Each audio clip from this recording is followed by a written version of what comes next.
Hello everybody, welcome to Cat and Beats and welcome to the last installment of the Yose Call Me complete mix and master in the box. And this is the last installment, so that means that the past me is going to be mastering the track. I have the master here as well, so this is the master, final master. As you can see, it's not that much, it's just a little bit of compression, a little bit of EQ. And if you pay close attention, this EQ has changed a tiny bit. And utility and a limiter, which is now louder than it was before because I rechecked everything. Anyway, let's have a quick little A and B, and after that, let's go into the mastering session. So A and B before the song sounded like this.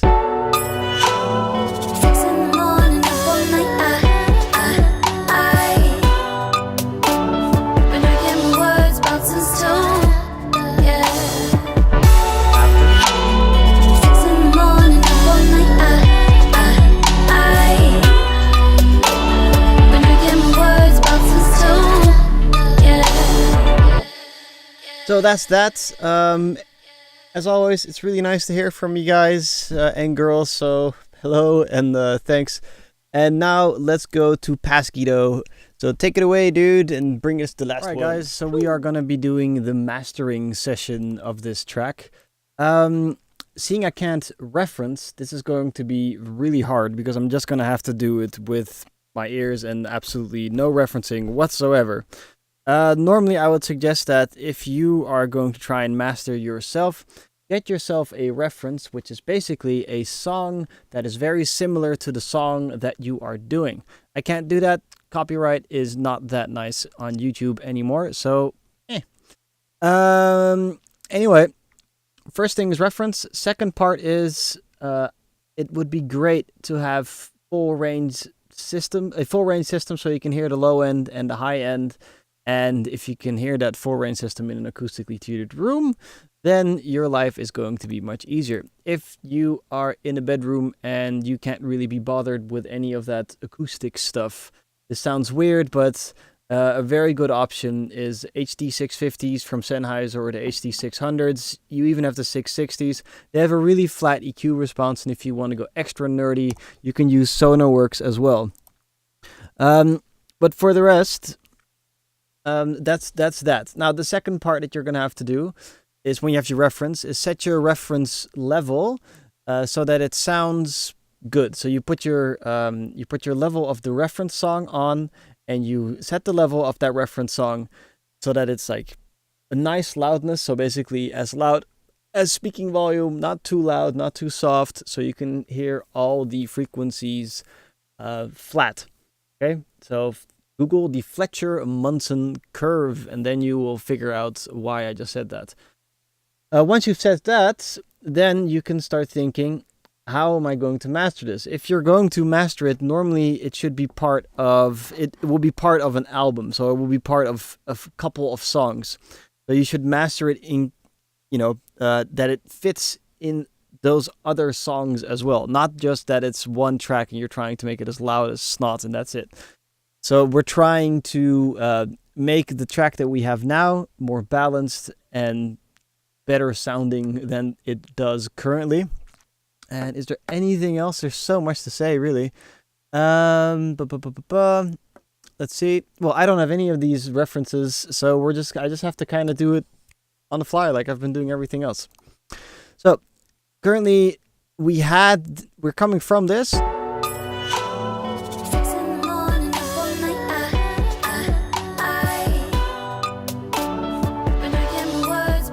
Okay, and we're going to this.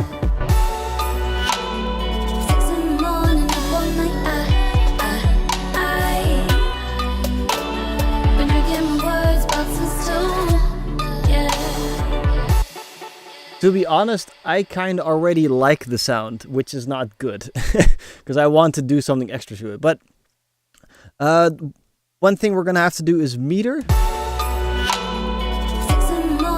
Okay, so we're right now on minus 3 dB. We're a bit hot going into the track.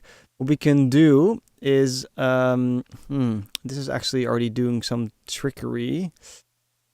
We can put a utility in front of this whole thing. No, we can't do that either, because then the compressor won't work the same way. We're probably going to put a utility right behind this and just put it on minus 2 dB. So we have a little bit of headroom.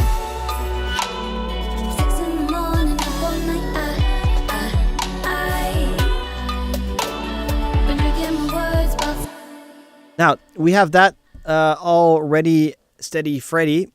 And as you can see, I've done something a little bit with this utility here already, which is going from -1 to 0 dB. This is kind of mixed related. Basically, the beginning track, where it is supposed to be on, I want that to be a little bit quiet, and when it drops into the verse, I want the verse to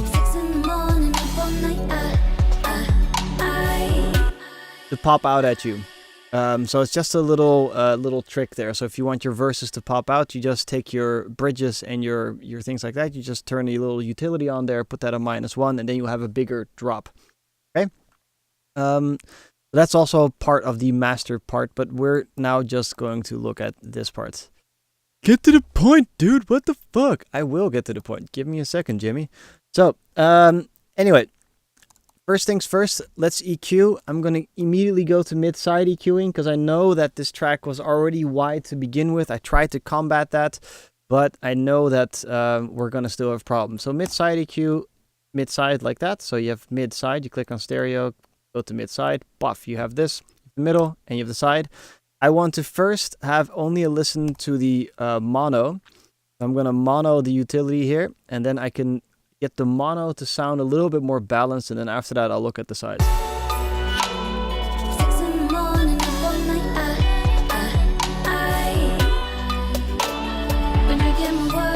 Actually, you know what? Let's start with the sides first, because that's the one thing that's already annoying me quite a lot. So let's just take this side frequency and move it a little bit. As you can see, there's quite a lot of sub information in the sides. I tend to not like that too much, because it becomes a little bit floppy. So we can cut that frequency, but be careful with it. If you cut this too much, you will actually end up losing a lot of the warmth of your track. If you kind of go like, I don't want any side information in the subgenre, so I'll just do this and get a really heavy cut in it, and bang, then you will thin out your mix. So again, I just suggest you don't look at the screen. I'm using a 12 dB per octave because I don't want any phasing crap, and I'm just going to move my frequency knob that way. I'm actually going to turn on my push and use that so that I don't have to look at the screen, and I can just feel the track instead. Let me just... Yeah. Alright, so I'm going to now close my eyes or look out to my little wooden cabin in the backyard.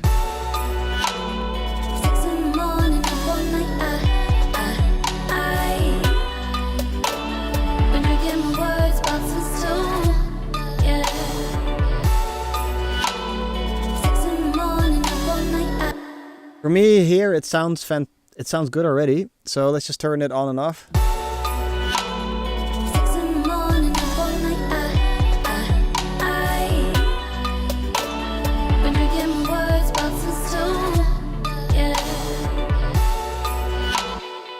There's quite a lot of low end there. I'm just gonna cut it like this for a second just to see if I can get away with it.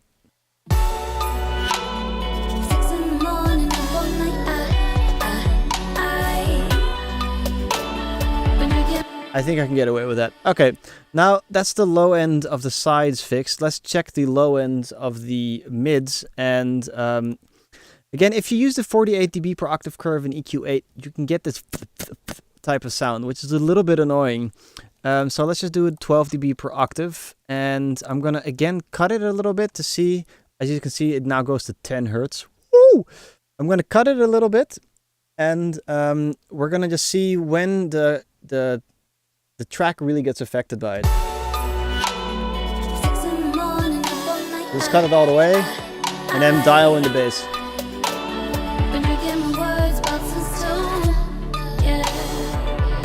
Okay, there it sounds nice. So now let's do a little trick. It is really nice to give a bump, generally speaking, around the 50 hertz area-ish. Okay, also down here it's nice. Depends on the content, but let's just try we're going to just give a bump here, quite a steep bump, 4 dB. And again, I'm going to take my little knob here and just move it back and forth. Ooh, cock. Excuse me. And there we go. And we're going to just kind of move the band around. Wow, that really doesn't work, does it? Jesus Christ. Why can't I move this that way? Why does it do that? Oh, because I have the wrong... Sorry. Noob alert. Okay, so let's get our hands on that finger, on that thing again. And we're just going to move it. And we're going to put the Q a little bit higher.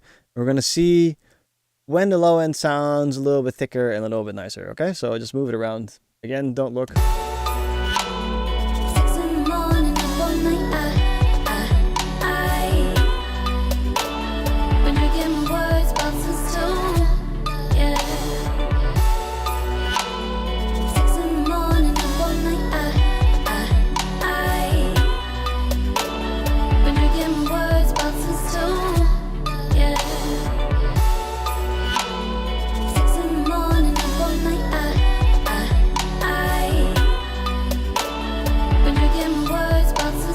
So that 45.7 hertz is really giving that kick drum quite a lot of emphasis. I'm not sure if we need that emphasis there though.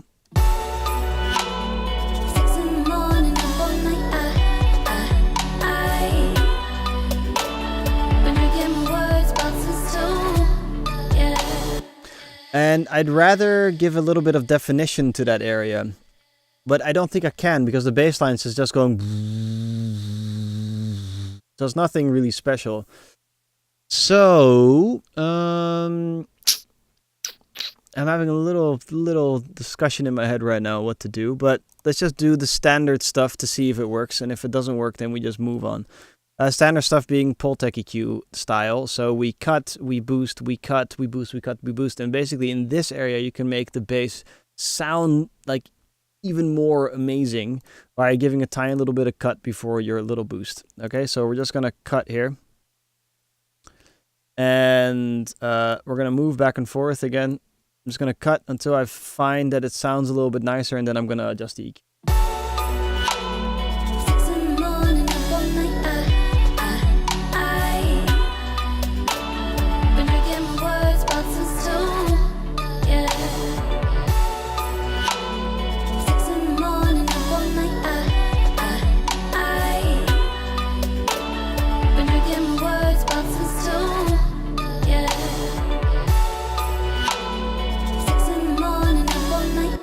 Let's try that. Let's just put the EQ up a little bit, see how that sounds, and we're going to turn on the EQ.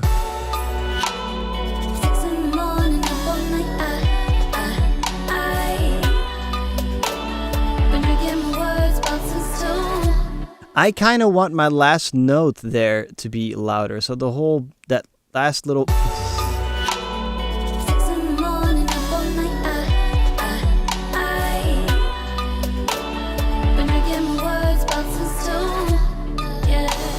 But I know it's 32.3 hertz, and I know most speakers won't even go that low, so I'm going to have to just do that.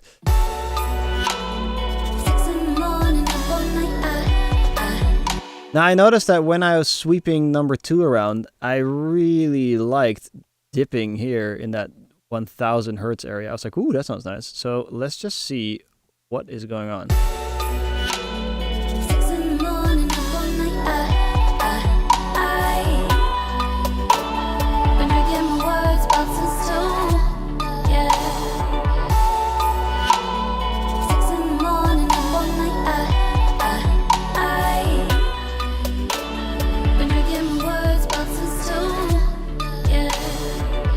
Okay, and let's give a little bit of boost to that ha ha ha area.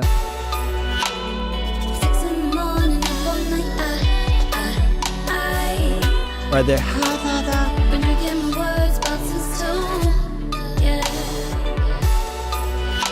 Okay, on and off.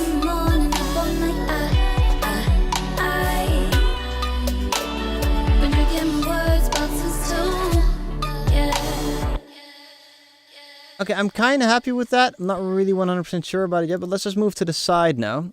And in the side information, I'm actually going to dip this area, and I'm going to raise this area. Then we have a really nice little bump, air bump. And what you can do if you want to, you don't have to, but you can sometimes just flip the EQ on the mid side, and then you get a really wide feel for a track. So you first fix it in the mono, and then you in the side you kind of flip it, and it just becomes a cool track. But let's just see if that works. I'm just doing some standard things, you know, that I'm used to normally. I never really work with EQ8 for a mastering case, so that doesn't work.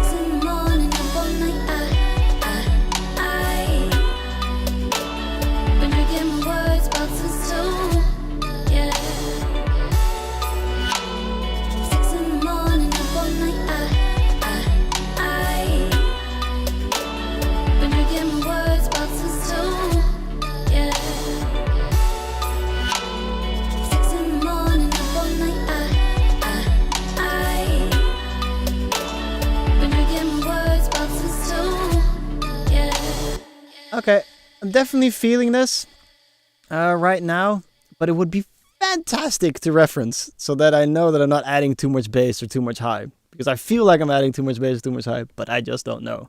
I think I might have to make like a private video series as well, where I can do copyright stuff. Okay, so now that we have that, we have that's how I like to start. So a little bit of compression to start out with. In the previous video, you can see that. Then check your gain, set your level, and then do some EQing mid-side if needed, or just stereo. That sounds good. Let's move on to... let's have a listen.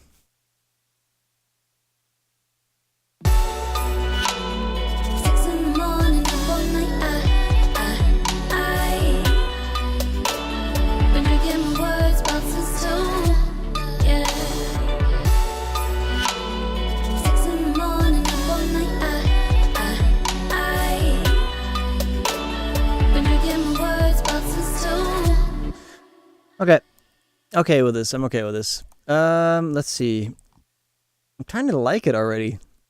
Compression, EQ, limit. I mean, what else can we do here? We could widen the track up, but it's already quite wide. So we give that a shot. Can we just try it? Because the utility has a new knob for width. To see how that sounds. Just put it wider. See what happens.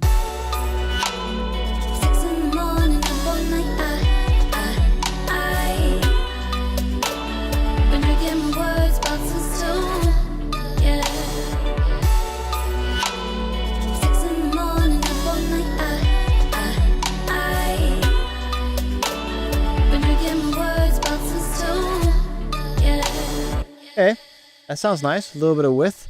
Normally you could do a multi-band mode imaging within Ozone 8, which really works because then you can solo your bass. Oh my god, you can solo your bass.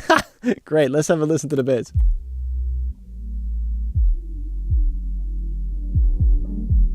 Remember we had that bass problem here with it not being mono compatible? Let's make that mono compatible. So until 100 hertz.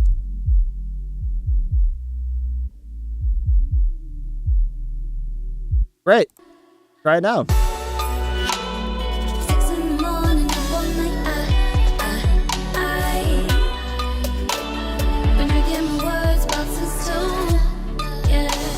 Yay! That made me really happy. Sorry. Okay, cool. So we're now at still quite a low level, -4 or -5. So that's okay. So what I'll do is I'm gonna just leave that utility and turn it back to 0. Maybe I can turn it off.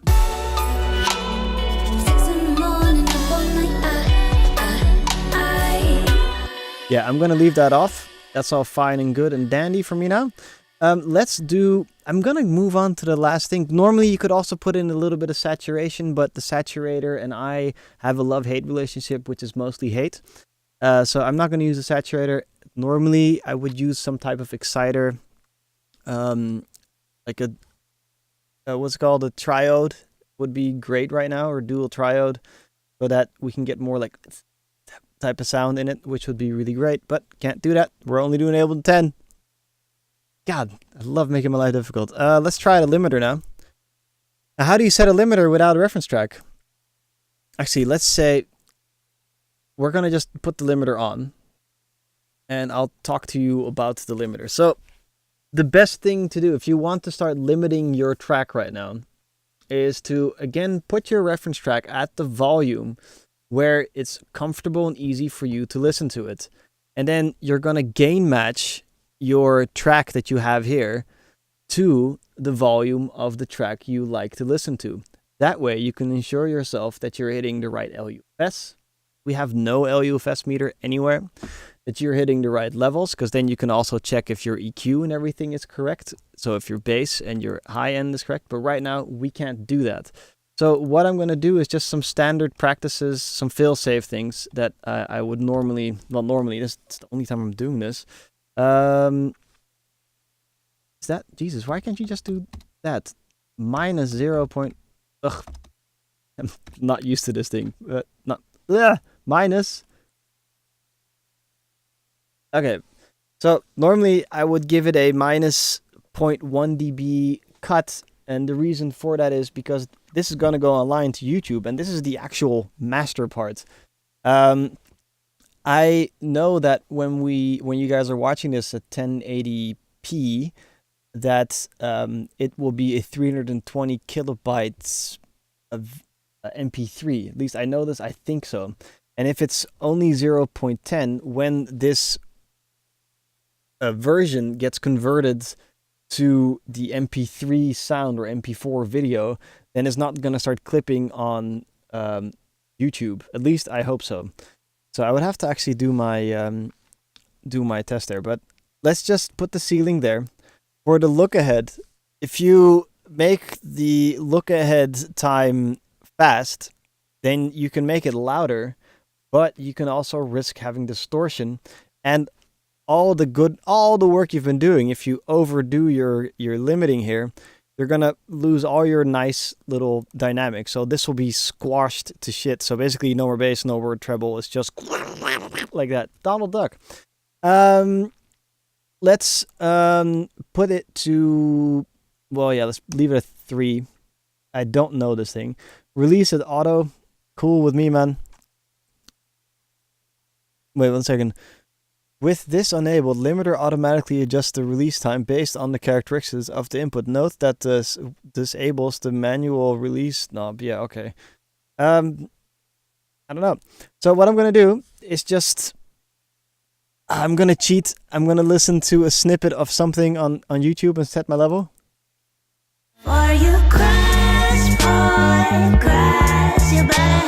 Yeah, okay, so it's just level. Okay, so I got the level. Cheated. I hope that was not enough. And now let's set the levels here so that it's the same level there. I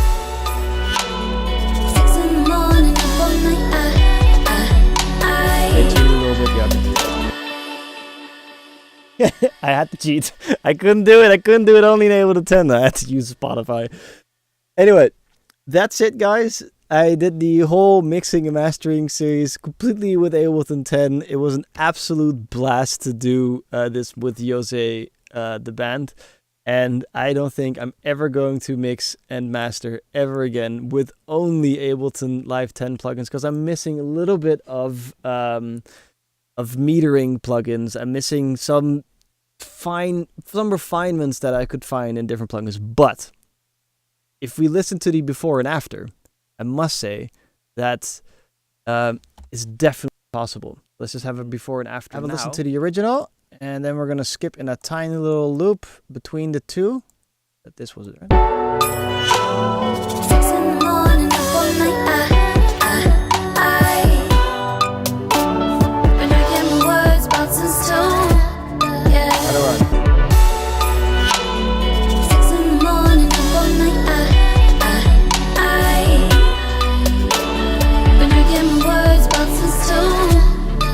Beginning.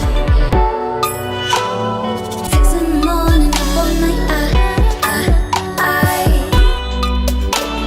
been drinking words, bouncing stone. Yeah. Let's go a little bit of skipping here.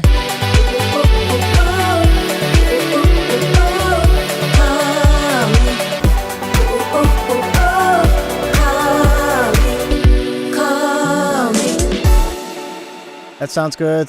The verse here. We could go on and on all night.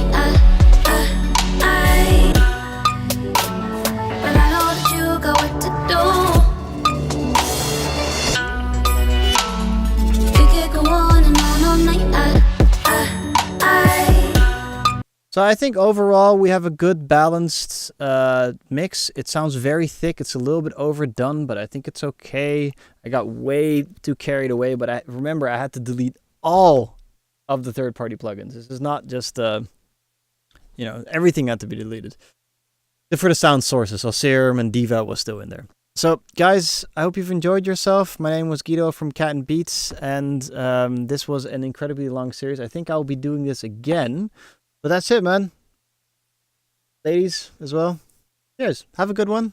Much love. Take care. See you next time.